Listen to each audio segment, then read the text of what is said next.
everyone, and welcome to this Mindset Mastermind class, which I have entitled The Power of Love. I could have given it 101 titles, but at the end of the day, just like the Beatles said, all you need is love.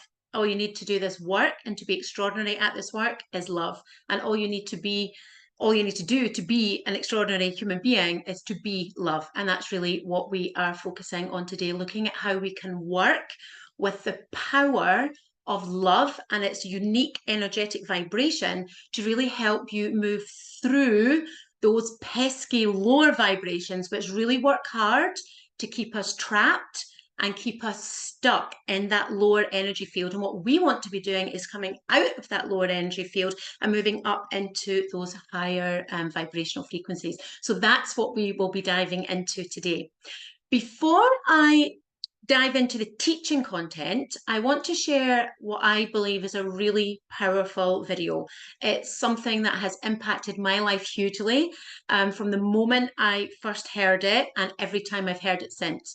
So I'll share my screen with you in a little moment, and I will be looking for some thumbs up to make sure that I've got the techie bits done right here. And what I invite you to do is keep your eyes on the screen at all times. I want you to watch what's happening on the screen, and I particularly want you to pay attention to the audience.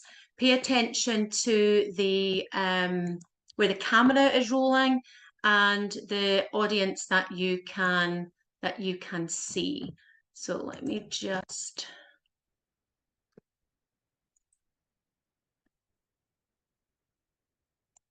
Haar broertje can you see the heeft screen? zijn podiumdebuut And hier bij hear? ons gemaakt, op het Vrijthof. Her Perfect. little So just brother relax. had his Watch. first performance on stage here with us on the Vrijthof. I still see him sitting there between the violins. And now he is a fantastic violinist. Hij is een fantastische violist nu. U herinnert het zich misschien ook. Ik heb het over Enzo Kok. And Enzo has a little sister, Emma. Unfortunately, Emma has a rare but terrible disease. Her stomach is paralyzed. She cannot eat. All the food goes through a little tube directly into her stomach. But Emma is a brave girl. She wants to live a normal life, and Emma has a dream. She has a beautiful voice. She wants to be a singer. She did the voice kids here in Holland, and immediately she won.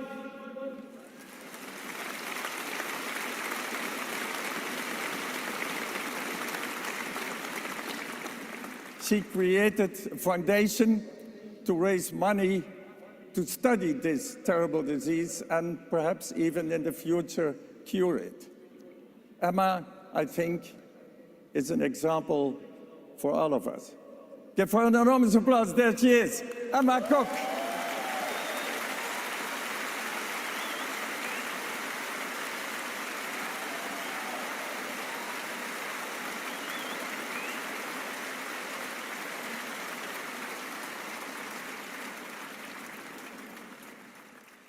Écoutez-moi, moi la chanteuse à demi. Parlez de moi, à vos amours, à vos amis. Parlez-leur de cette fille aux yeux noirs et de son rêve fou. Moi, ce que je veux, c'est écrire des histoires qui arrivent jusqu'à vous. C'est tout. Voilà, voilà, voilà, voilà qui je suis. Mais voilà mes messies, mes années chapeaux. Oui, mais voilà tout le bruit et tout le silence. Regardez-moi, ôtez-moi ce qu'il reste. Regardez-moi avant que je me déteste. Crois vous dire que les lèvres de notre ne vous diront pas. C'est ces petites choses, mais moi, tout ce que j'ai, je le dépose là. Voilà, voilà, voilà, voilà, voilà qui je suis. Mais voilà, même ici, mes années, c'est fini. C'est mes gueules, c'est mon cri, mais voilà, tant pis. Voilà, voilà, voilà, voilà, juste ici. Mon amour et mon vie, comme je greffe, comme je ris. Mais voilà tout le gris et tout le silence.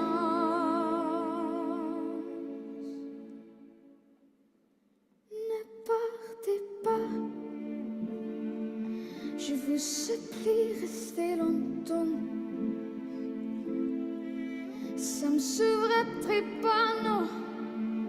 Me faire se fou, je sais pas comment.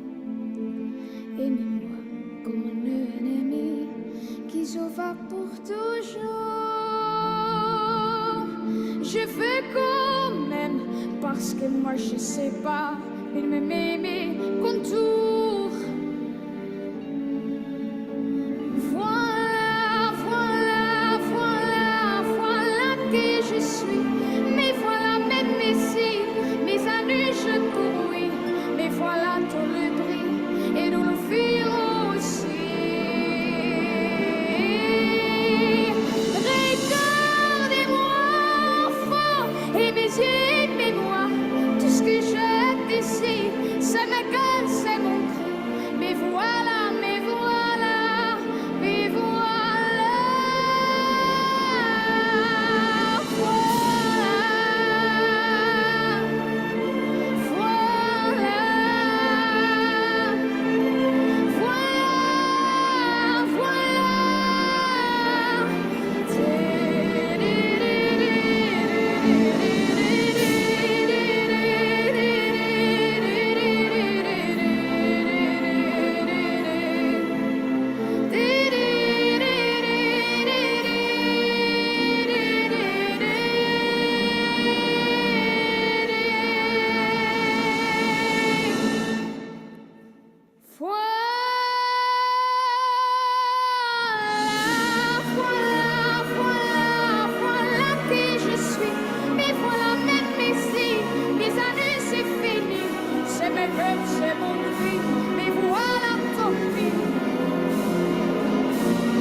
Bravo.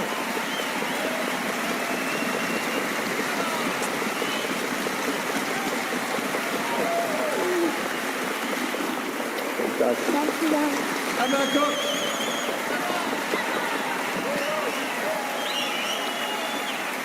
Anna.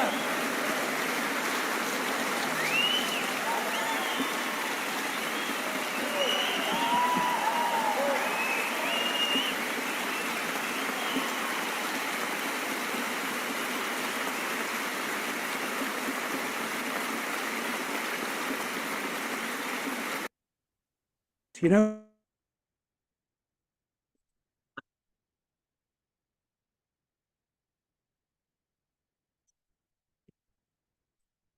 So how many of you felt that?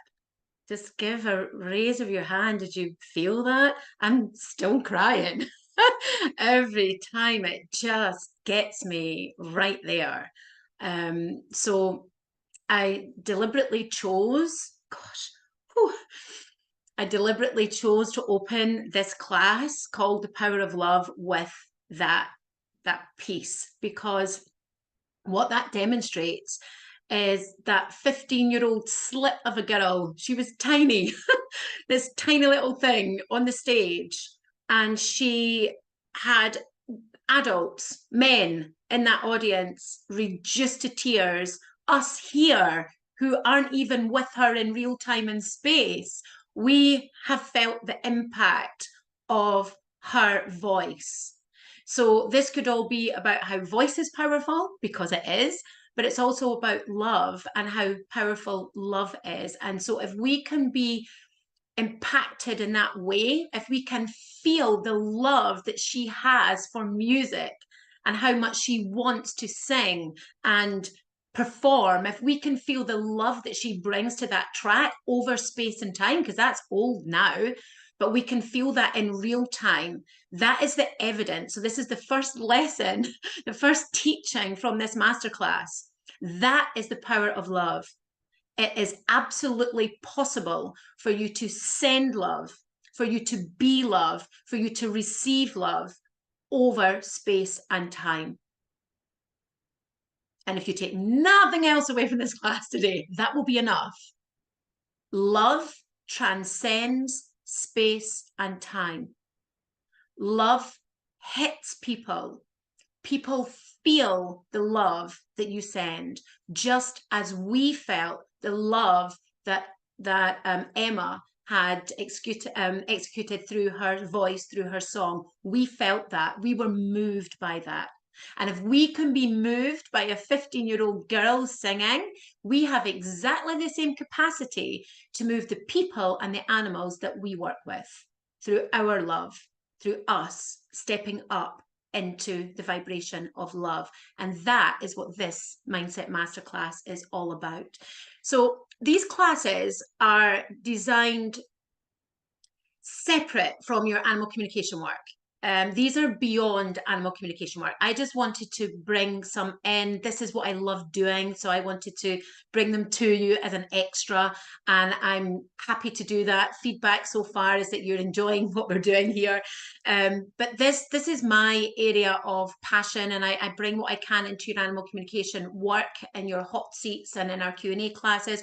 But these Mindset Mastermind classes, whilst I try to deliver the teachings through the lens of you being an animal communicator and potentially out there as a professional animal communicator outside of this program, it's really important that you also know that all these classes are for you as an individual.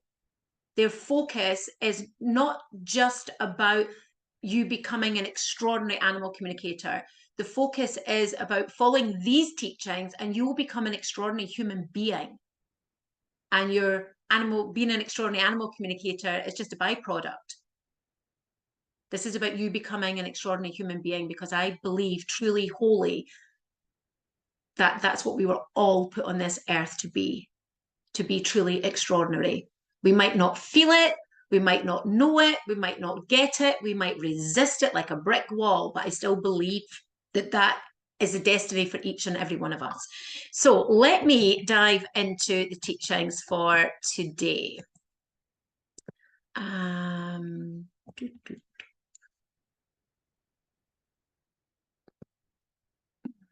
Why can I not see it?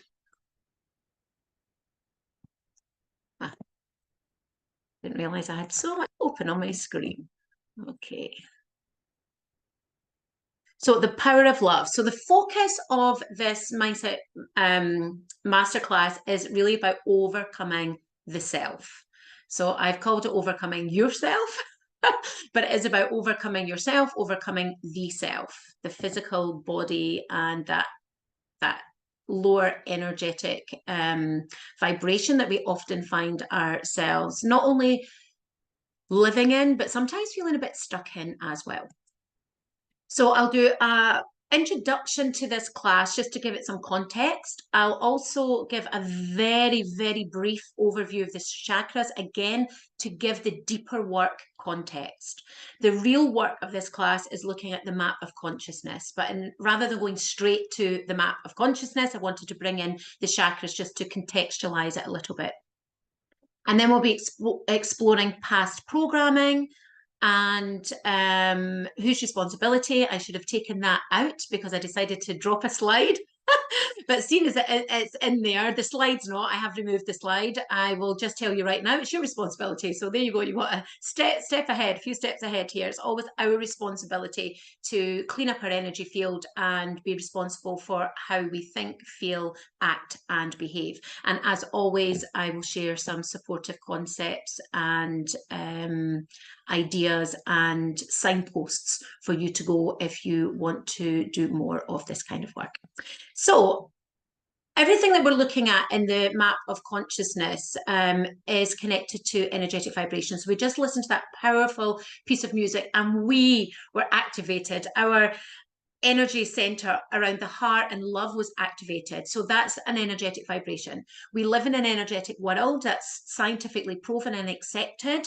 So everything in our world has its own unique energetic vibration. And we as living beings and animals that we work with, plants and trees and nature, everything has its own energetic system and energy vibrates at its own frequency. And where it's important to understand this is because where we are vibrating at impacts. So there's a lot of talk about magnetism and like attracting like. And whilst that's a whole topic for another day's teaching, if we look at the attraction element of this, if we are in a high vibrational state, you know, our love, we're up in those higher energy frequencies of love and peace, then we are more likely to attract people, situations, and things of a similar energetic vibration. If we are down in the depths of despair, gloom, and doom, we are equally as likely to attract people, situations, or things that are energetically vibrating at a similar level. So this is where the law of attraction really comes into its own. And it's important that we understand that, because where we are, we don't have control over anybody else. We only have control over ourselves. So the more we understand ourselves and the more we understand our own energetic vibration, the more we can maximize its positive impact and minimize its not so positive impact. And that's really what this training is focusing on. So a very, very brief overview of the chakra system. Most people would agree that, or are aware of, should I say, rather than agree, most people are aware of the 7 major energy centers from the root chakra right the way up to the crown chakra. But there are actually more than 7 chakras in our chakra system, much, much more than 7 chakras. But these are the 7 that most people are familiar with and are aware of. I'm a trained energy therapist of just over 20 years now, and I'm trained in energy work, I'm trained in chakra work, and I'm also trained to teach chakra work and bioenergy at diploma level. And I was the head trainer of Scotland for many years before animal communication completely took over, and I just didn't have time to do that side of work anymore. So this is my stuff. This is what I understand. It's how I understand myself, and it's also how I understand my clients and how I understand you guys on the program as well. So when we understand our, so I'm just moving this out of the way. When we understand our chakra system, it really helps us understand and heal ourselves. So if you know that your root chakra is a bit off, or that real burning anger you've got just running through your whole system where you could easily do somebody harm, you know your solar plexus is out of kilter. Or if you're in the grip of fear, you know your root chakra is off kilter. Or maybe you're feeling so much guilt around something that you're just not functioning, then you know that the sacral chakra is the place to go to. So when you understand the chakra system, it really acts like a map of signposts to direct you to where your body is needing understanding in the first place and healing thereafter. And when you understand this chakra system, you can bring that into your animal communication work, because it helps you understand what's going on for the animals. You can use the language. When you understand not just the chakra system, but the language that's associated with each of the chakras, when an animal says something, you'll know straight away what chakra is out of balance for that person. The guardian, you'll understand them better as well. There is so much that you can read into a referral form when you understand the chakras. You can see where a client is likely to be operating from just from looking at the referral form. And what I love about the chakra balancing course that I did is that more than half of the group came back on the very first run of it. More than half of the group came back and said, "Oh, now I understand why my mum does what she does," or "Now I understand what's going on with my husband." But knowing how to work with these chakras and how to balance them, how to recognize if they're deficient or excessive, really does help you with your loved ones as well. So I'm bringing the chakras in just to contextualize where we're going next, which is the map of consciousness, because that takes the chakras to a whole other level. So just having this basic understanding of each of us being an energy system in our own right, with these 7 major energy centers that all look after different vital functions of the body and of the mind as well. So there's physical functions, there's intellectual functions, mental and emotional functions. So when we know that the chakra that looks after, for example, confidence, if we know that that's completely wiped out and off balance, then it makes sense why you as an individual might not have confidence, or the animal that you're working with doesn't have confidence, or the guardian that you're trying to support with the animal doesn't have confidence. So this is where understanding the chakras can really help support your work and take your work to another level. And I've brought it in here because it's the basis of where we are going next. I do have a chakra balancing course. So if anybody's interested in learning more, I have a really in-depth course. It's meant to be an introduction, but you know me, I can't do anything at a baseline level. So proper, I actually had 2 Reiki masters on the program that I've got recorded that's available for sale. I've got 2 Reiki masters asking me stuff that was way beyond introductory level, but it's all there. So if this has piqued your interest and you want to know more, you don't need to be stuck. There's a really good, valuable learning program available if that feels the right move for you. So why is it important to understand the chakras before moving in here?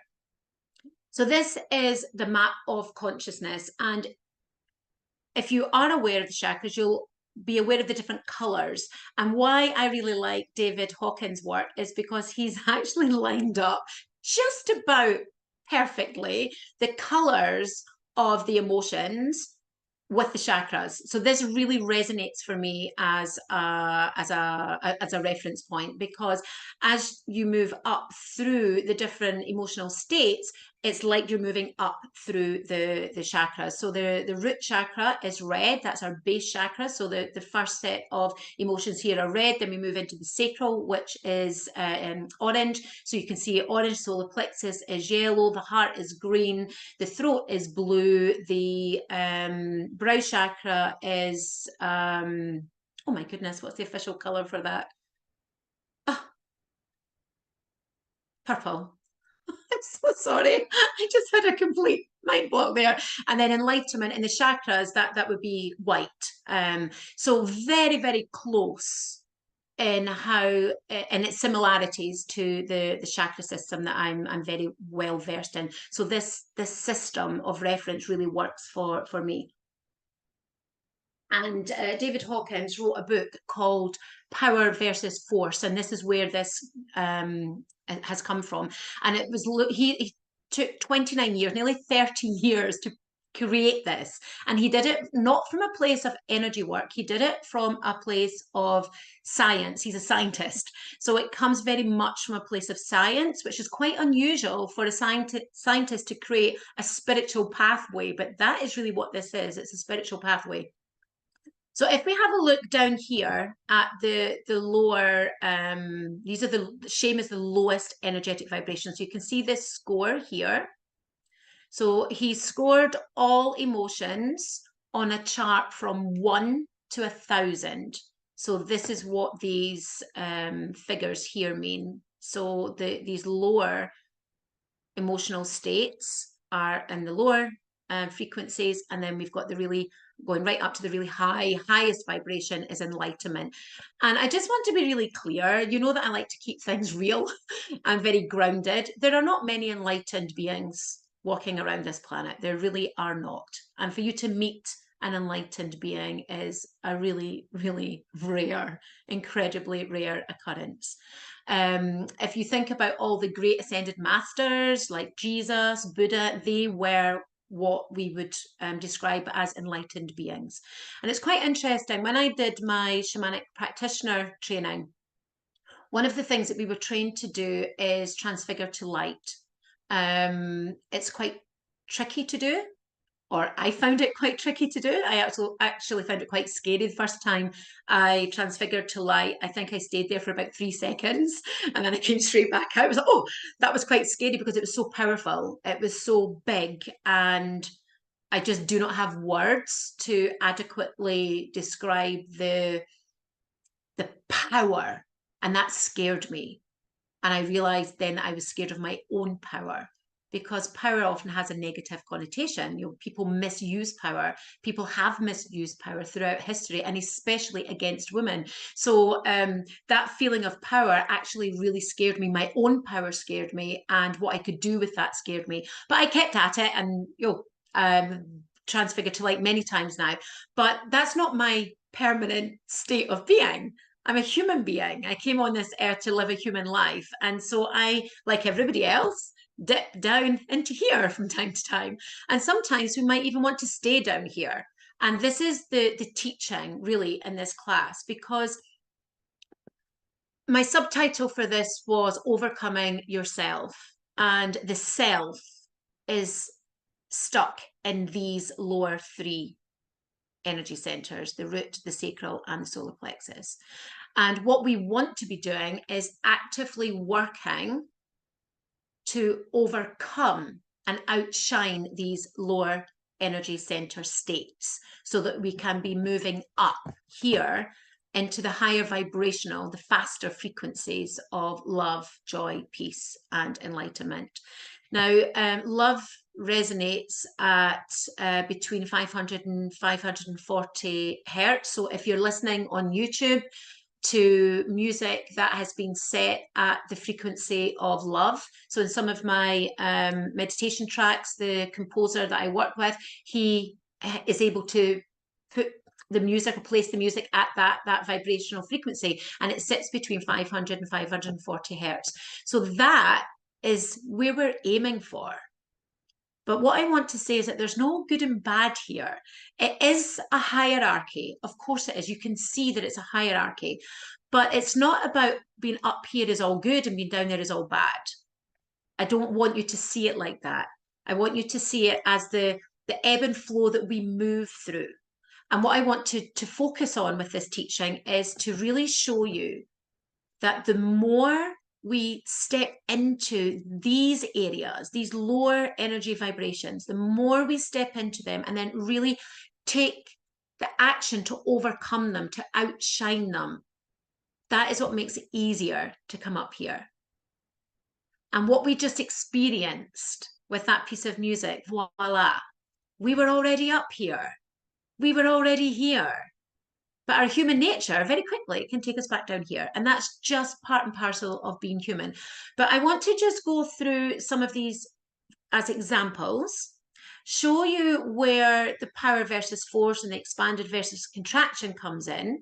And then we will look at why sometimes it's not so easy to always be in that place of love. Wouldn't the world be a great place if we were all in that permanent place of love? But that's not the reality for most of us. But it can be a reality if you choose to walk that particular path. So courage here, I know neutrality is there, and in some places I've seen it written as boredom. So boredom is often the neutral point, the center point. But in David Hawkins' work, I'm sure he depicts it as courage. So when we are at courage, that is when we are moving out of force and moving into power.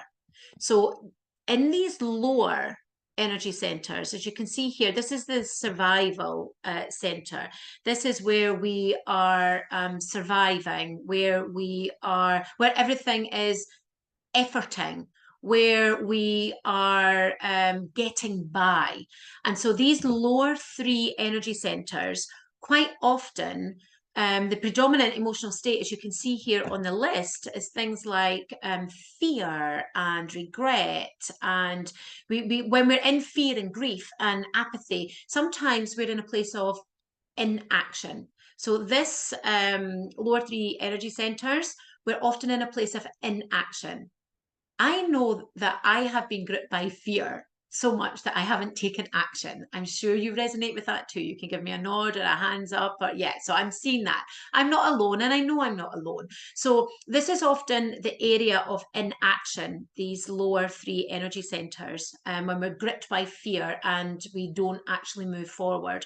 And then what can end up happening is that the predominant emotional state, and this is the important piece, the predominant emotional state when you're in those lower three centers are things like despair, blame, humiliation, hate, scorn, anxiety. These are not good feelings to be having, but it's feelings that some of us had repeatedly over and over and over again. And so when we're in that energetic state, our view of life can actually be that life is scary, that life isn't safe, that there's no hope. And if you, I mean, here it's listed as a God view, but God means it's in its broadest sense. It's not a religious, or I'm not seeing it as religious. It's God, source, universe, your spirit, whatever you want to deem to be the creator. So our view when we're in those types of energy states, our view then is that God is vindictive and nasty and vengeful and takes from us happiness, takes people that we love from us. And so we can really be in a place of anti God, source, universe, because we can't see how it's a kind God, a loving God. And then the processing that we go through is we can be quite destructive and aggressive, and we can withdraw, we can become depressed, we can just abdicate from life. I'm sure we all know somebody that has quite literally abdicated from life. So this is the survival centers. These are the survival centers where often we're not taking action, we're often unable to take action, and then we start to view life from a less than hopeful place. And then we move up into the so that's the lower two energy centers. We move up into courage and pride here. That's the solar plexus. And actually, sorry, let me backtrack. I've just realized that I've said something wrong. It's just the coloring has thrown me there because it's not quite the same as the chakra. So anger and desire. If I pick those two out, they're yellow, sorry, they're orange here on this slide. In the chakras, they're yellow, which is why I went to courage and pride. So anger and desire are the solar plexus emotional drivers. And so this center of anger and even desire can often be an area or an emotional state of hyperactivity. So if you think about being really incensed about something, like so angry and your whole body is enraged, can you feel that energy that's there? It's the absolute opposite of inactivity. And it's that whole fire in your belly. And that's where desire comes from as well. You know, that fire in your belly, that you really want something, that you're really going for something. So these are all connected to the solar plexus chakra, which is our fire center, hence it being colored yellow in the chakra system. So all of that kind of emotion is much more connected to a hyperactivity and an overzealousness of energy. And then we move up through courage, pride and courage, and we move into this kind of green area here, which is where we are able to have a very different emotional state. We're moving up through the levels of frequency, and we're moving into trust and optimism and forgiveness. And when we're in that emotional energy state, our view of life changes and we become more hopeful. We become more satisfied with what we have. Life feels more harmonious. And when we are in that place, our God view is very different, because we can see actually we have a merciful God, or we have an inspiring creator, source, spirit, whatever you want to call it. And when we are in that place, the processes that we go through are all about intention, releasing what doesn't serve us, feeling empowered, and really starting to move towards transcendence. So in that state of emotional frequency, we are then in a place of happiness and productivity, and we are moving from the force and the contraction. So in these lower energies, our energy field is contracted. And you can see that on energy imaging. I can feel it when I'm working with clients doing energy treatment. We're in a contracted state. The energy is contracted when we're in these lower vibrations, and we are in efforting. So when we bypass or move through or into courage and above, we are moving out of the efforting, we're moving out of the force, and we're starting to step into the power, which is why we have empowerment here. And we're moving out of contraction and starting to move into expansion. And then if we keep moving up, we move up into performance. So when we are at reason, this is where, when we're in this energetic state, this is where we can really be operating at a peak performance level without stress. Stress belongs down here in the lower energy centers. Here's your anxiety and your fear here. But when you are up here in the reason and that energetic level, you are really moving into being able to operate at peak performance without stress. And then we're really moving from there up into even greater expansion, into even greater power.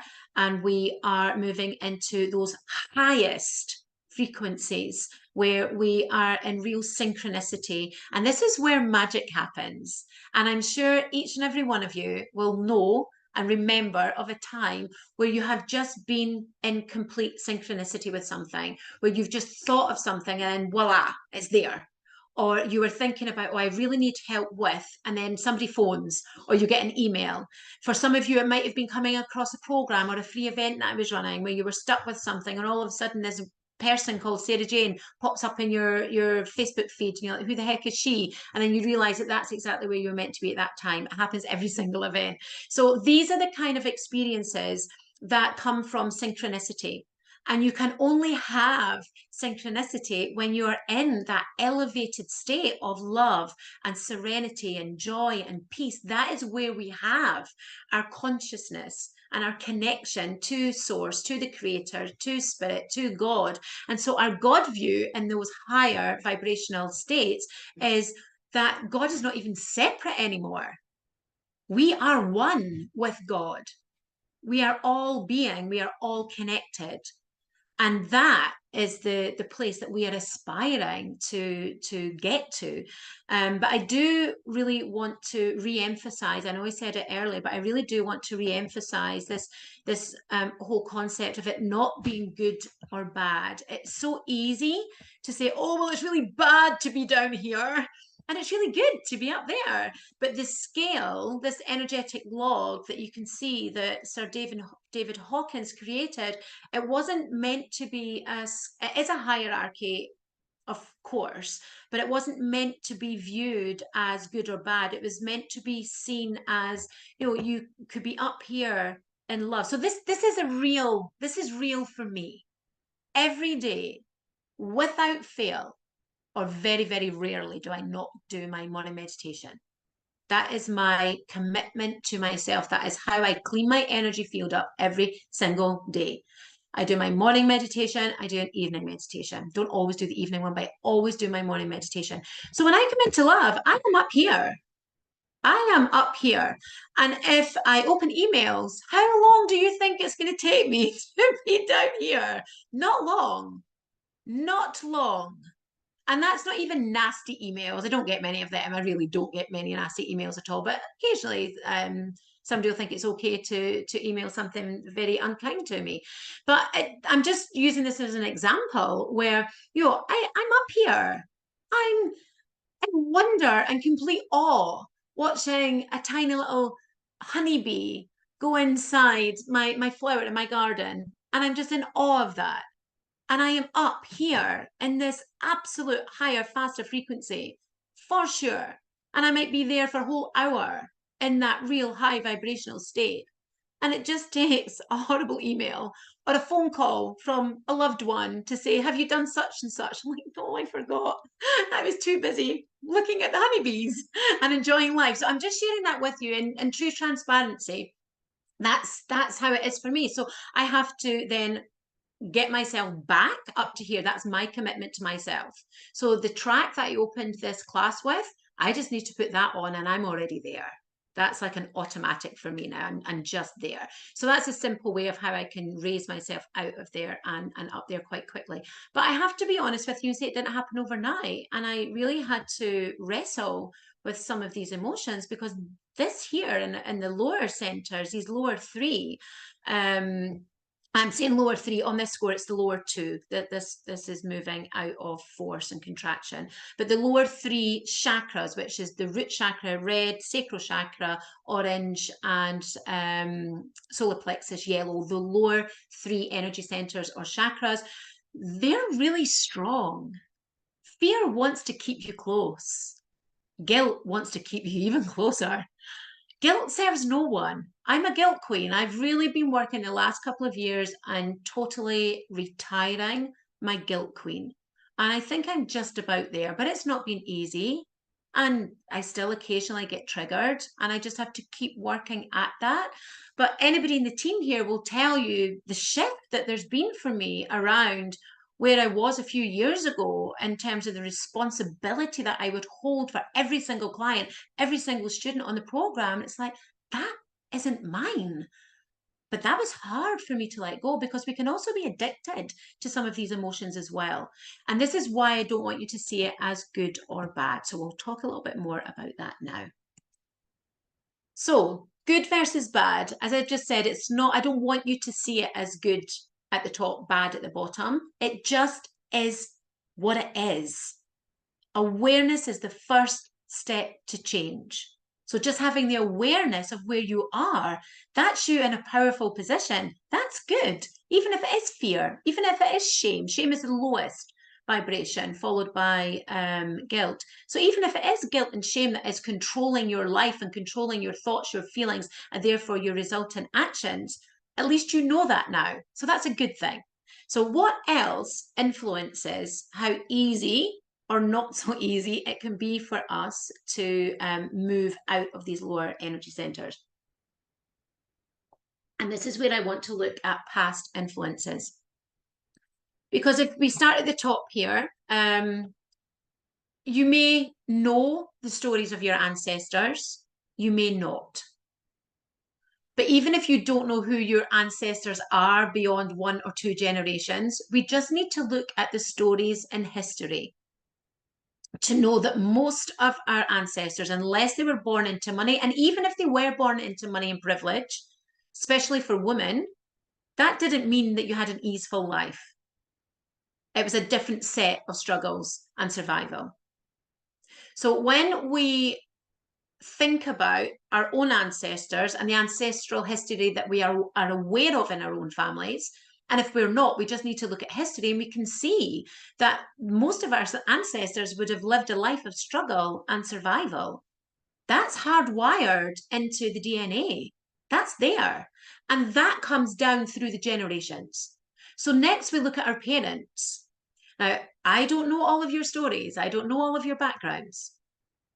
But I just invite you to have a look at your own parents' lives. They may still be alive, they may no longer be with us. I have one parent alive, one parent passed. For both of my parents, life was a struggle. And one caused more struggle for the other. So when I look at my own parents, their life was struggle. When I look at my grandparents, both sets of grandparents, that was struggle, very different struggles, but very much survival. It was about survival. And I'm fortunate enough to know my great grandmother on one side. And so her life was a life of struggle too, a life of surviving in a time where she was widowed with two young children under the age of two. That's not easy back in the year dot. It's not even easy now.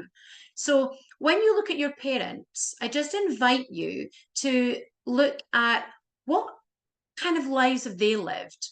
Where might they be stuck in those lower energy centers of survival, of struggle, of getting by?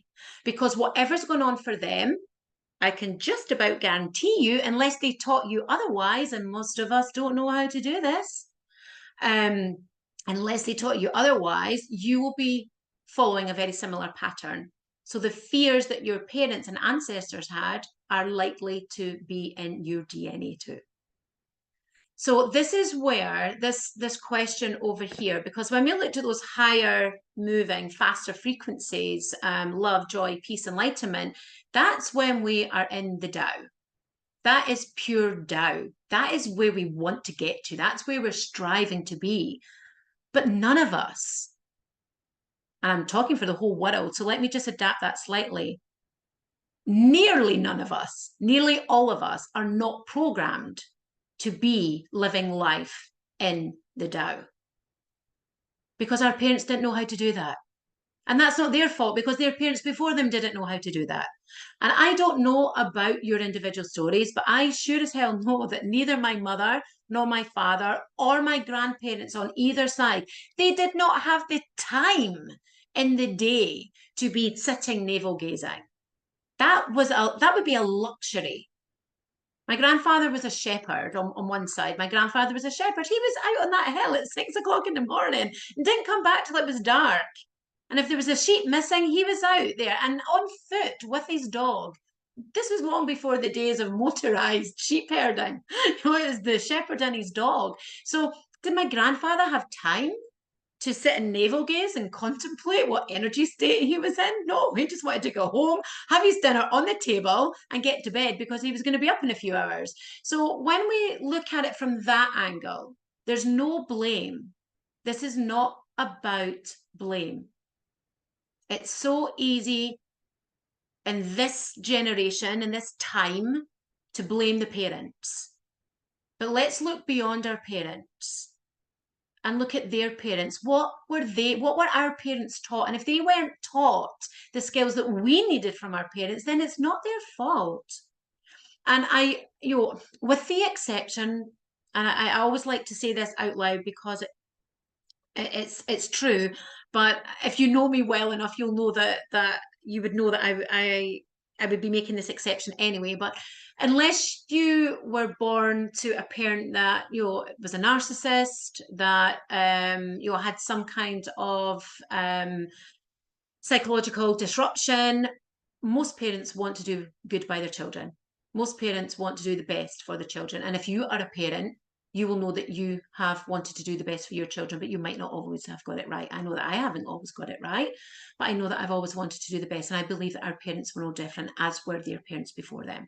So just that piece about parents is really important because I don't want there to be blame. I don't want you to go away and be like, oh, blame my mom if only she loved me more, or I blame my dad if only he had shown me what it was like to have a love of a man in my life. It doesn't matter what the story is. Doesn't mean it's not true for you. Does not mean that it's not true for you. It just means that you have opportunity to recognize it and remove the blame. I'm trying to go back a slide. Let me see if I can go back, because when we are in here we are, blame, you see, when we are blaming the parents for everything they never did for us, we are stuck here. And what we really want to be doing is moving out of there. So remove the blame. Remove the blame. They would just blame their parents in turn. And then in turn, they would blame their parents. And it's just not helpful because I believe everybody anywhere in the world is doing the best they can with the limited skills, resources, education that they have available to them at any given time. So then we come from the parent. So this is looking at the past influences that may make this work less easy for us.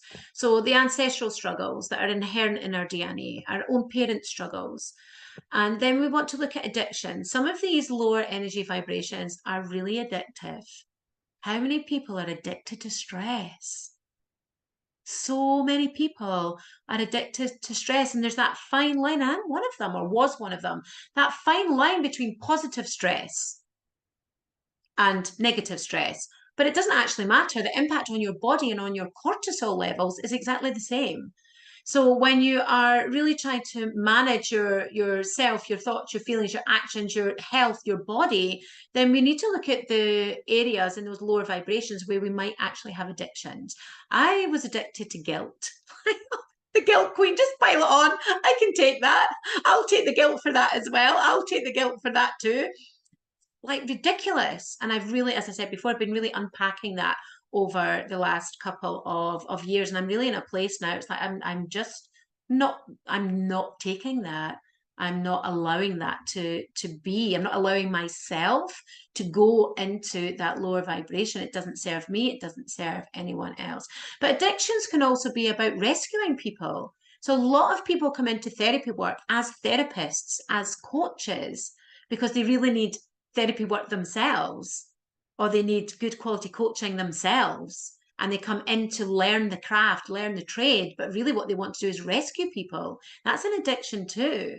Being a rescuer, rescuing everyone from themselves, not helpful, doesn't serve anyone. But these are just some examples of ways that we can be unconsciously, and I want you to write that down if you've got paper and pen.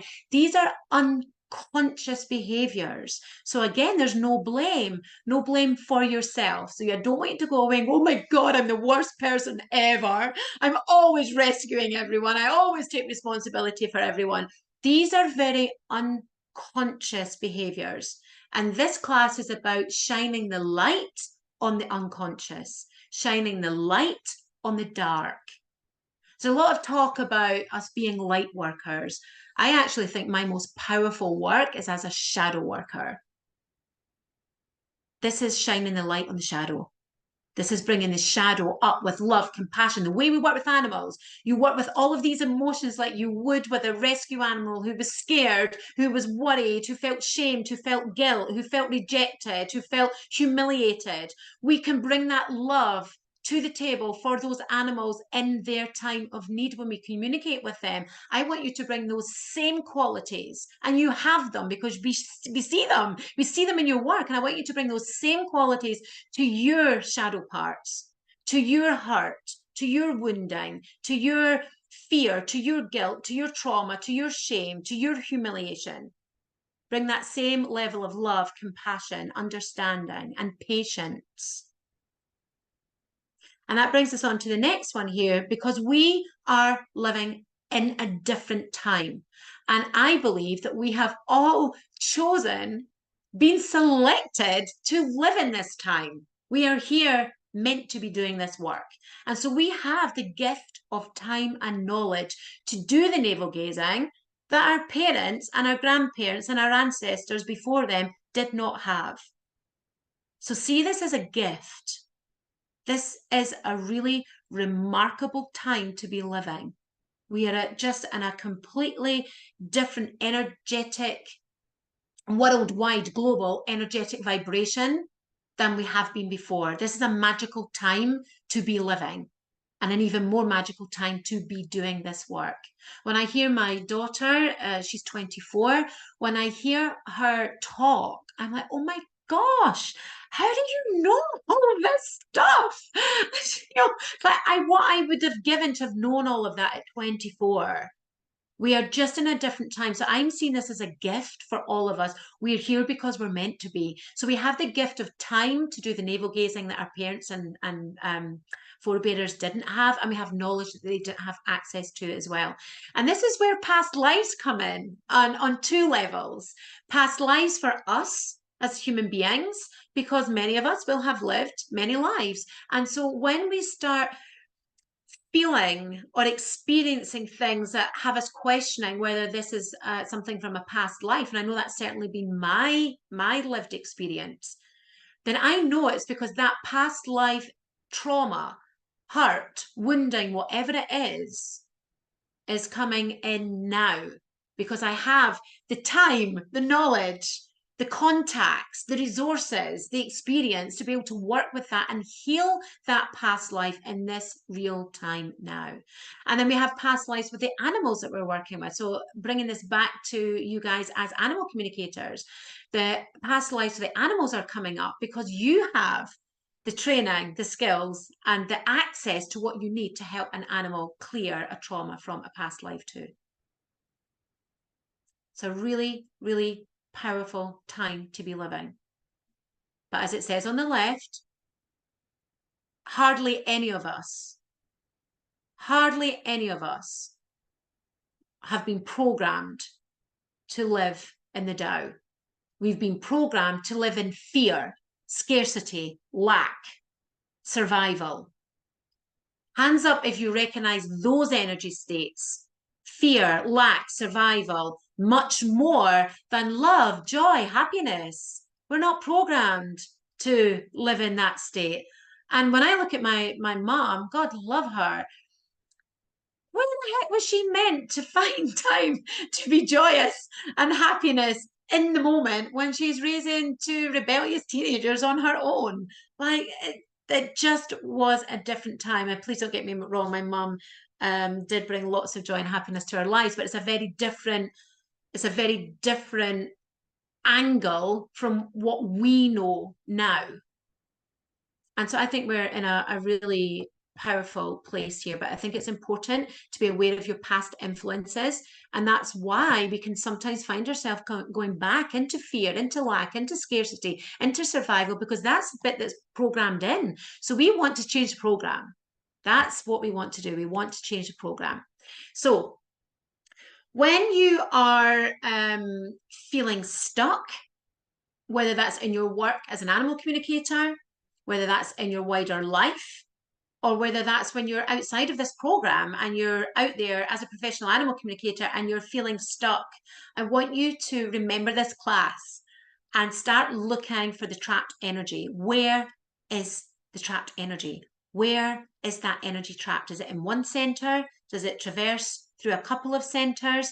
So anytime you have an emotional reaction to something, notice where you're at. Remember, understanding and awareness is the first step of change. You can't change that deep connection to scarcity and lack and survival if you don't take time to notice it. So when you have a strong emotional reaction to something, notice where you're at. Have you dropped into those lower energy centers? And then the real question is, how can you outshine that? How can you outshine that lower vibration with something higher, something faster? How can you bring the love in? I always go to love. That's where I go. But this, guys, this is the work. This is the work, the outshining it. Now, I just want to put a little caveat in here, because if you are stuck in fear, guilt, shame, whatever the lower energy is that you're stuck in, please know that you can stay there if you want to. You can stay there if you want to. You don't have to do the work. It's a choice.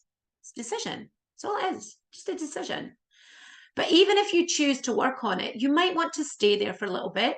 You might want to have what I call a pity party. And I just want to be really, really clear. I do not think there is anything wrong with a pity party. I think pity parties can actually be hugely healing.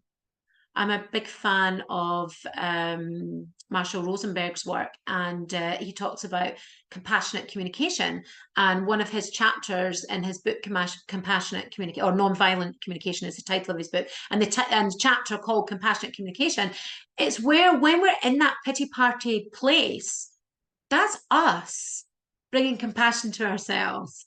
Because if we're crying and under the duvet and eating ice cream or binge watching a Netflix series, feeling sorry for ourselves, that's us bringing compassion to ourselves in that moment. And if we can't do that for ourselves, then who the heck else can? So that approach to a pity party, I think, is actually very healthy. Cry your tears out, punch into a pillow, do what you need to do. Bring that love and compassion to what you're feeling right now. Where a pity party stops being helpful is if you're still there a week later. So allow yourself to be in the throes of wherever you are. The next step is getting out. It's climbing out of there. So this is the work. What can you do to raise your energetic vibration? That is what I mean when I talk about outshining it.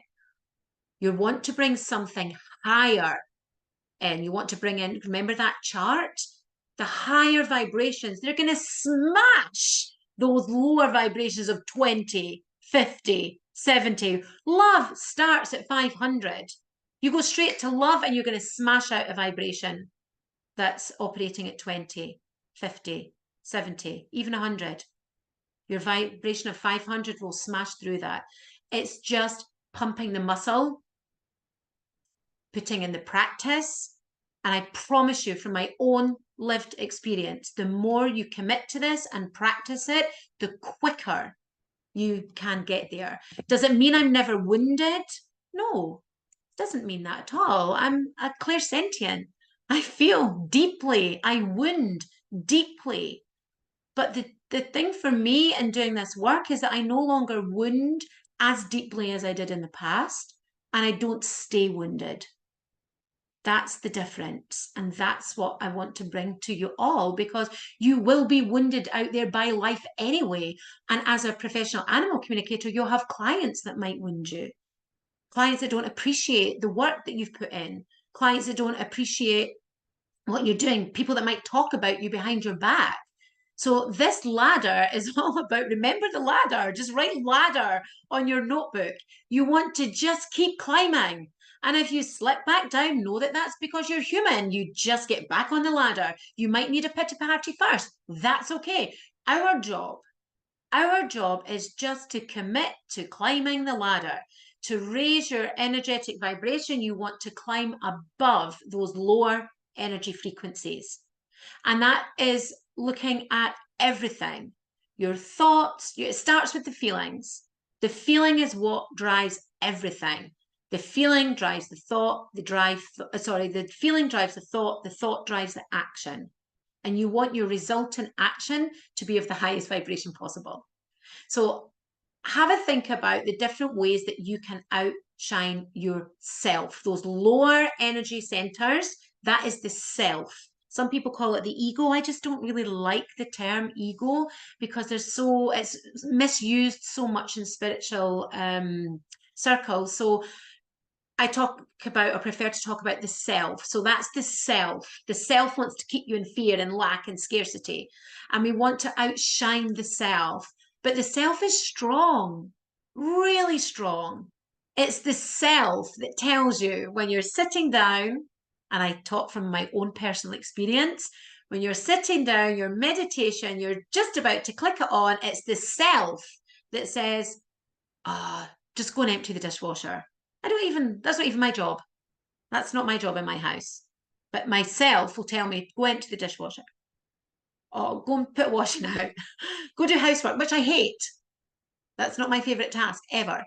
But myself will tell me to go do something like that so that I'm not sitting down and meditating.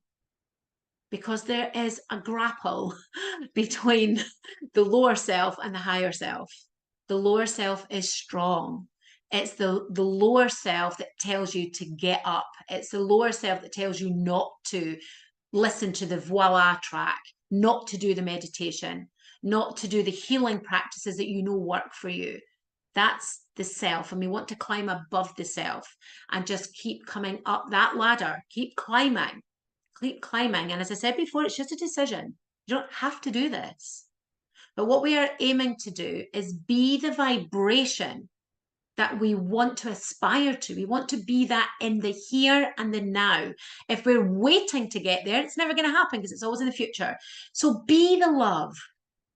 Be the love now. That track that I played, we all felt it. We felt that love so deeply that most of us were moved to tears.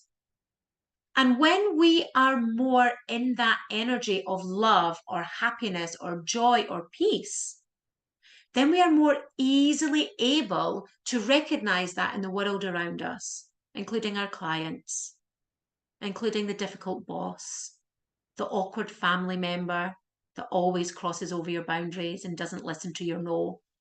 We are more easily able to see the love, the joy, the happiness, the peace in the world around us.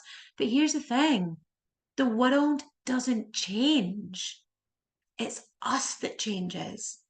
And when we change by moving up that ladder into those higher, faster frequencies, we then have a different perspective of the world around us. That's the magic.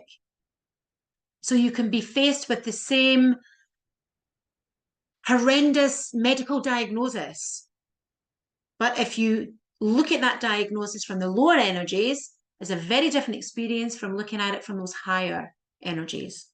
It's the same diagnosis. You've got a difficult client that you really feel doesn't appreciate how much work you've put in to the communication consultation. But if you're in that place of anger and resentment and gossiping's the lower chakras, you're gossiping to your friends saying, oh my God, you should see what she said to me. You know, all that lower energy stuff. The most powerful thing you can do right here, right now, is step out of gossip. That's the first piece to do. When you feel people starting to gossip, you just say, I don't really want to engage in that, because that will drag you right down into those lower centers. There's a brilliant book by Susan Jeffers. Well, she's got quite a few books, but I can't remember the title of, it's quite a long title of her book, but that was one of the practices. Just do not engage in gossip for a whole month. Life-changing.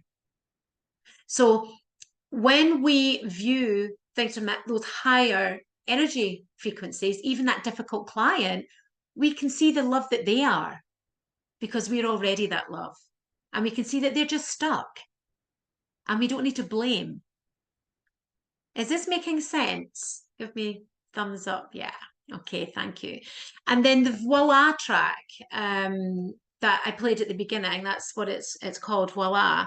And that, for me, that's where I go. If I have to approach something that I know is going to be tricky, that's a 7-minute YouTube clip. I don't even listen to the intro anymore. I just go straight to the music. It's about 3 minutes. And I'm already transported to a place of love and connection. And so when I go into that difficult meeting, or I go into a difficult call, or I've got a difficult email to write, I'm already in a place of love and connection. And it's just easier. Life is easier, but it's a practice. It is a practice. And like everything, we need to practice at it. And remember the cycle of the past influences. Remember that they're there. And some of my, I hope this is helpful to share some of the pieces that I've had to work on, is being persecuted in a past life for being a healer. So that was a massive one for me. You know, how was I meant to bring my healing gifts into the world when I had this unconscious, for many years, pattern of it not being safe to be seen, not being safe to actually be a healer? And then it didn't help when my family all said, what? You're doing what? You're packing on your job. Oh, you'll never make a living out of that. You know, so that didn't help. That just fueled that unconscious pattern that was really embedded in there from a past life. So that there's an example of one. So when we have these very unconscious drivers, we need to be more conscious, more aware of that chart, and looking at where we get sucked down into those lower energy vibrations, and just ladder, that'll be the word, ladder it. That can be the catchphrase. Just ladder it. Get on the ladder and just climb. Even if it's only 3 rungs, just climb. That's the piece. So this is where I took the slide out that said whose responsibility, which was on the intro, and it basically just said yours. If you are waiting for somebody to come along and elevate you up to enlightenment, it's not going to happen. It's not going to happen. This is the work. Only you can do this. It's your energy field. You're the only person that is responsible for it. You're the only person that can do the work. Does that mean that you can't have help? No, of course. I've had lots of help. So it's not that you can't have help and support, but ultimately you are responsible for your thoughts, your feelings, your actions. And if you're in a place in your life that you are not liking because you're grumpy, because you're in fear, because you are speaking badly about people, then just check in. Where is that trapped energy and how do I rise above it? You are responsible for that, nobody else. So here is our little support center. I know that I've shared this with you before. I've deliberately kept it in here because the 4 agreements, and as you're probably aware, I will have mentioned that there's actually now 5 agreements, but the 4 agreements was created by a shaman who a Toltec shaman, and it was very spiritually guided, very divinely guided. So I've kept it in because when we aspire to work and live our lives by these 4 agreements, we're already in those higher energy vibrational frequencies. So the 4 agreements stands from the last class that I did, but it also still stands here as a really good support for you in learning to step back and let go of the self that will pull you into, oh my God, did you see what he said about me? It's like, take nothing personally. It's more about them, less about me. And then Michael Singer, I love his work. I really love his work. So I read the Surrender Experiment quite a while ago. It's the first 2 are books, The Surrender Experiment and The Untethered Soul. But he also has a podcast. And he's just, I find him really joyous to listen to because he just talks about that nothing matters. Nothing matters. Just be. Just be. And his book, The Surrender Experiment, it was a really phenomenal read. That was a game changer for me many years ago, where he just surrendered to everything that was happening. He was a yogi. He just wanted to do yoga every day, and he lived in a caravan in the woods or a car in the woods. And that's just what he wanted to do. But life took him on a different path, and he just surrendered at every stage and ended up creating this amazing community that did really good work for people in the out in their own spiritual community, but in their also in their physical community. And then some big bad corporates came along and sued him and his company, and it was like horrendous. But he just kept surrendering, and the lawyers that he needed turned up at the right time. And it's a really great example of always working to move out of these lower energy centers. And his podcast is great. You can just put it on while you're making tea or whatever. So I really do recommend his work. I know that I've recommended Dr. Joe Dispenza before as well. He's not the only person that specializes in getting over the self. That is his work. But he's not the only person that does it. So you might have somebody else that works in that arena that you prefer. I just probably have done most of my discovery work through Joe's stuff. So that's why I would recommend him. Any of his meditations, I know the ones from kind of 2020 up to quite recently. A lot of people don't like his voice. He uses a very different voice. It's quite shouty. I didn't like it when I first started listening to it, but I'm sure he would be the first person to say, get over yourself. That's the self saying, I don't want to listen, not listening, I don't like the voice. That's an example of yourself leading the way. But his meditations more recently have changed. There's a real softening in them, and there's a change in the music. The last one that I did, the most recent one that I did of his a few weeks ago now, the music was actually quite dancey. And I actually started to giggle because I had visions of him being on the stage doing kind of like rave movements on the stage to this really dancey music. It's not traditional meditation music at all. But I know that this is his area of expertise. He does a lot of science and research into how the brain responds when we're in these different energetic states. So I'm sure his change of music is very deliberate, and his style of medication, although it can feel like medication, his style of meditation is not passive. He does active meditation. So when you're doing his meditation, you are actively working with your body to pull yourself up and out.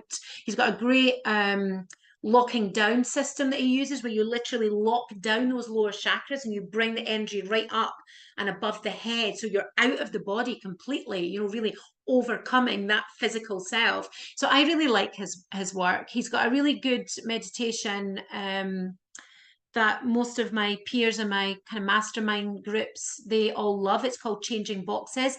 It didn't resonate for me on the first hearing. I knew exactly what he was trying to do, just with my my own training and belief clearing and in NLP and QTT. So I knew exactly the focus of the meditation, what it was that he was doing. It just didn't land for me. So I went and created my own.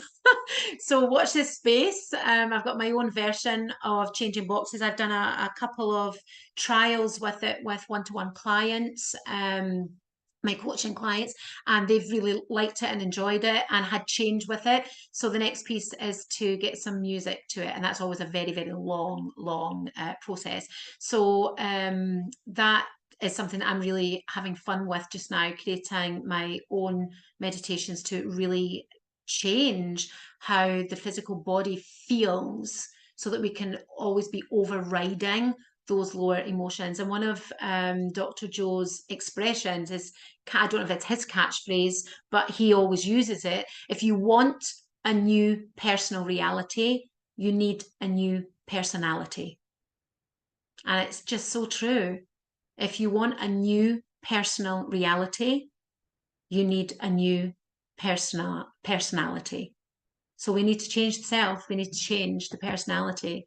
And that's about using Sir David Hawkins' work to come out of those lower energy centers and be moving up into the higher vibrational frequencies. So I trust that you've enjoyed that. It's a lot. It's a lot. It might be a bit of, whew, but here's what I want you to take away from this class. Awareness is the first step to change, always. Whether you want to change or not is a choice. And then you just need to think ladder. Anytime you're sunk into somewhere, or you're dragged into somewhere, or somebody else pulls you in, because people do that.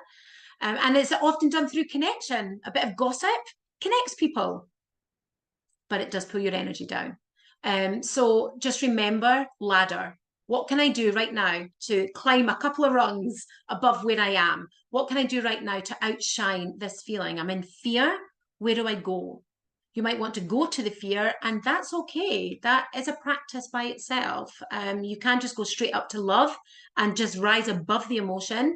I quite like to look at what's there and understand it from that real animal communication perspective. Like, we're going in there, the red flag, that's the way that I deal with my own. So I do like to go in. I don't stay there long. I can do that in 5 minutes, right? Okay, what's this fear? Where does it come from? What's driving it? What do I most fear is going to happen? What does that shadow part of me need right now to feel safe? And then I put that in place, and then I'm up. You can use music. I have playlists for everything. I have got a joy playlist. Stick that on and straight there into joy, because every single track on that playlist lifts my energetic vibration into a place of joy. So there's some easy things that you can do to help yourself move up that ladder and outshine those lower vibrational frequencies. But the real key here is, if you are feeling a bit overwhelmed with it all, remember it's a practice. It's not going to happen overnight. I've been at this for years. It's not going to happen overnight. But once you commit to it and start pumping that muscle of practice, it happens really quickly. The change happens really quickly. And here's an extra piece which I hadn't planned to speak about. When you start to have that change and others around you see and feel that change, even though they haven't asked for, even though they don't need your permission, something on the unspoken ripples out, and you actually grant permission to the people around about you to create change in their lives too.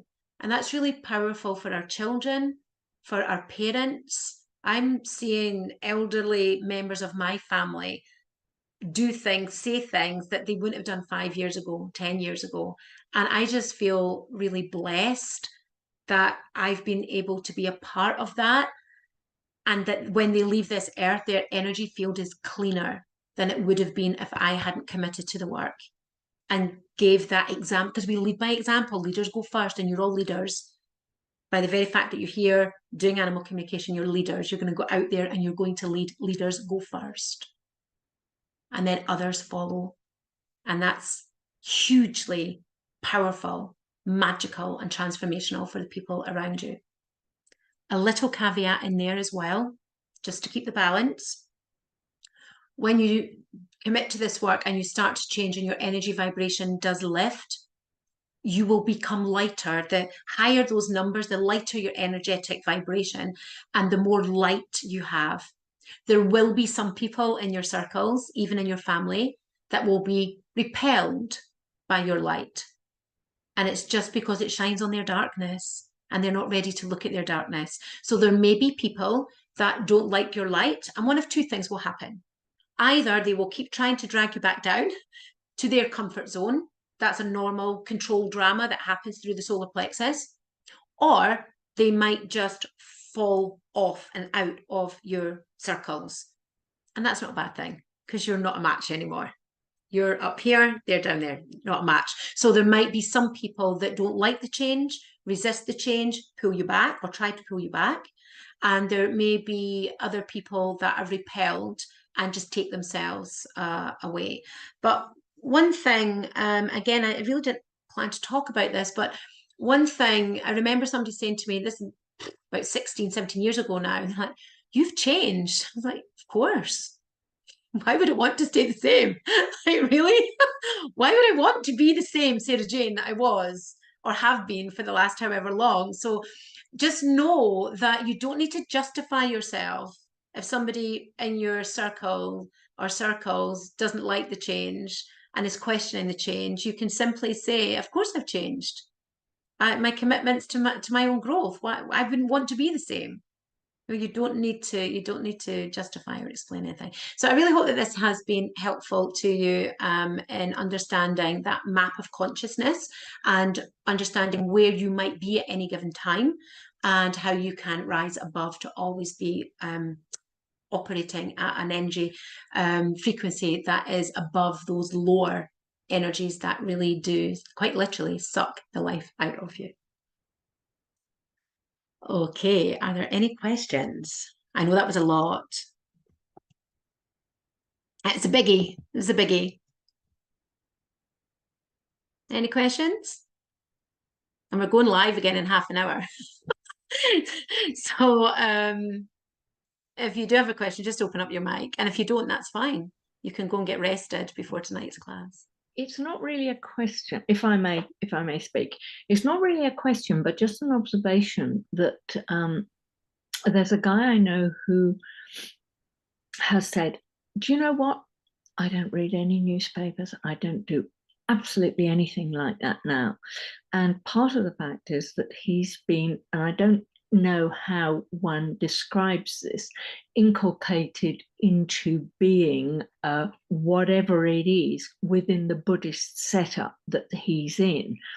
And he comes in and he exudes a general kind of bonhomie and sort of happiness, and I can chat to him and we talk about things, but he said, no, the only thing I ever do when I hear general chat is in the sauna every other week. And I said, yeah, all right. But there was also an article in The Guardian a couple of weeks ago on the world's happiest man. Now, but just I've got it. It's just on the other side of the room. But apparently this guy is the interpreter or something for. Oh yes, I've read it. Yeah. The Dalai Lama. The Dalai Lama. Fascinating read. I've kept it. You know, just I've read that too. I found today very opportune. This particular thing, it makes so much sense looking at the chakra chart. I mean, Why haven't I had that stamped on my forehead every day of my life? So they should teach this in school. That I actually saved some excuse me. I had put some statistics together for this class. I've been gathering them over a little bit of time. And David Hawkins, who created the map of consciousness, he had worked out that, now I can't remember the statistics. I had them all ready yesterday. I checked them all yesterday, and then my laptop wasn't downloading any of the slides for today. This was at 11 o'clock last night. I'm trying to give, there was no love vibration at 11 o'clock last night, that was for sure. I'm like, why is it not downloading these images? So I had to switch everything off, reboot it 3 times, and I lost the stats that I had wanted to share with you. So the stats are a little bit off because I can't remember them exactly, but the figures are so phenomenally high. And just, you know, and what you were saying there, Joy, because we really should know this stuff. They really should teach it in school. And I'm not a conspiracy theorist. That's not my natural go-to place. But I do believe that it would be of no service to the government if we were all up and in a much more enlightened state. That's not going to serve our government. So I think that's why they don't teach this stuff in schools. But what Hawkins's work and his nearly 30 years of research showed was that if something like 70,000 people in the world, which is not a lot of people in the world, we could probably get that with a couple of really big spiritual communities. We could probably get it in Joe Dispenza's spiritual community alone. And I've forgotten the name of the gentleman. I loved his stuff that you sent me. His spiritual community, he would probably be up in those same kind of figures. So that's not a lot of people in the world. But this research was showing that if 70,000 people in the world could operate at that love frequency level, that we could actually wipe out something like 250,000 people's lower vibrational energies. And then you take the 70,000, and he had figures for, you know, 100,000, 150, and there was 3 or 4 sets of figures where the more of us that are operating at that level, the more we are wiping out people. I don't mean wiping out people, but we're wiping out those lower vibrational energies. And that's how we heal. If we can operate at that place of love, then we have capacity to heal. We felt it at the beginning of this class with that little girl, 15 years old. And we felt that. That made a phenomenal impact and created a change in our physical bodies. So this is how we heal ourselves. And again, that doesn't bode well in the medical communities. I'm not saying that we do not need medical intervention. My mum's been saved many a time. We call her a cat. I think she's on about her 10th life. But medical intervention has saved my mum on numerous occasions. But she's also defied medical diagnosis because she really should be dead and she's not.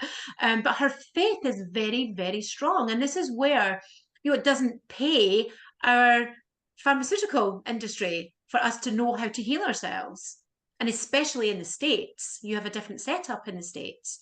Could you imagine if the United States decided to teach people how to heal themselves? Your system would fall apart. Ours wouldn't be far behind it, but we do have a different setup here.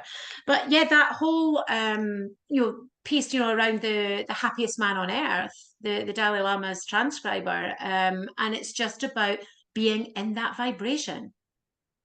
The Dalai Lama is reputed, each Dalai Lama every day spends 4 hours contemplating and preparing for death. 4 hours a day contemplating for death. So it's going to be peaceful. It's going to transcend with ease. Most of us fear death. So yeah, it's an interesting, it's real, this is a huge topic. This could be easily a 6-12 week program of deep diving, but I really wanted to bring it in for you because as animal communicators, you're going to be working with clients, and you'll have clients that are stuck, and you might be stuck. I know from your hot seats, you know, not just this time, but you know, every hot seat before. That's where we're stuck. And there's no right, wrong, good or bad. It just is what it is. This class is about helping bring awareness so that you can be self-sufficient after this program. And you've got the tools. I just want to skill you up with the tools to help you be as extraordinary as you possibly can be, not just in your animal communication work, but as the amazing human beings that each and every one of you are. And that's for everybody listening on the replay as well. So yeah, we should be taught this stuff in school, but we're not. Yes, Marketa. I just wanted to ask about something. I felt quite bad for the lower chakras throughout this talk, because in the map of consciousness, it was like all positive sides of the higher chakras and all negative sides of the lower chakras. But correct me if I'm wrong, but we need both in balance. You know, like the lower chakras, it's not only guilt and shame, but it's, you know, strength and creativity. That's a really interesting point. But where the focus is on the negative emotions. So yeah, for sure, we want to tap into that fire in the belly, that creative energy. Creative energy is in the second, and the expression of it is in the third. And it can be manifested. Our manifestation takes place, takes place through all the chakras, but it comes down and roots into the root chakra. So yeah, but they're all the positive attributes. So in terms of my own chakra training, each of those, what we would consider negative emotional states, they're the saboteur of the related chakra. So some people call it a demon. I just don't like that language. So I would call it a saboteur. So a saboteur is the emotion that sabotages the health of the chakra. And that's why I brought the chakras in with a little bit of an overview, just to help contextualize it a little bit more. And if you do want to know more about the chakras, as I said, there's a program there with all of this in it. But if you look at the root chakra, fear is the saboteur of the root chakra. So fear is what causes damage to the health of the root chakra. A healthy root chakra feels safe. A healthy root chakra knows that it's taken care of. A healthy root chakra teaches the person that's in the body that they belong in this world and they have a place and they have a right to be in this world. That's a healthy root chakra. But fear is the emotion that kicks that right out the park. And so fear doesn't have a place in the balance, but the safety, the trust, because trust is a root chakra emotion. So the trust and the safety absolutely has its place in the balance of the upper and the lower energy frequencies. Okay, thank you. I understand how it was meant now. Yeah. So a really good question, because I didn't even think to cover that. And this is what happens when you know stuff inside out, like the chakras. I know that inside out. So sometimes you forget that what is just normal understanding, common sense to me hasn't been explained widely enough. So that's a really good question. I'm glad you brought that to the table. So it's the negative emotion that's related to the chakra, not the rest of the chakra, because we want that. And when you're doing any of the, like the Botek meditations, the blessings of the energy center meditations, that's all about going into each of the chakras and blessing them, because there's so much good there. It's just those emotional states of fear and shame and guilt that don't serve the chakra, and that's what impacts on the health of our body. Mental health, physical health, emotional health, spiritual health. Because if your fear center's activated, then we don't feel safe in the world. And so it's that we want to overcome, not the actual root chakra itself. It's just that emotion that's connected to that root chakra. Okay, well, I am going to draw a close, even if you do have questions, because I need to get some fresh air before coming back in 20 minutes and dealing with hot seats, which I'm really excited about tonight. I love hot seats. So go grab yourselves a cuppa, get some fresh air if you can too, even if you just have to throw your head out the window and take a couple of gulps of air, but make sure that you get some fresh air or something to re-energize after a lot of information. It's a kind of it might be a bit of overload, and just shake off from that. So I'll see you all shortly at the next class. Take care, everyone. Bye.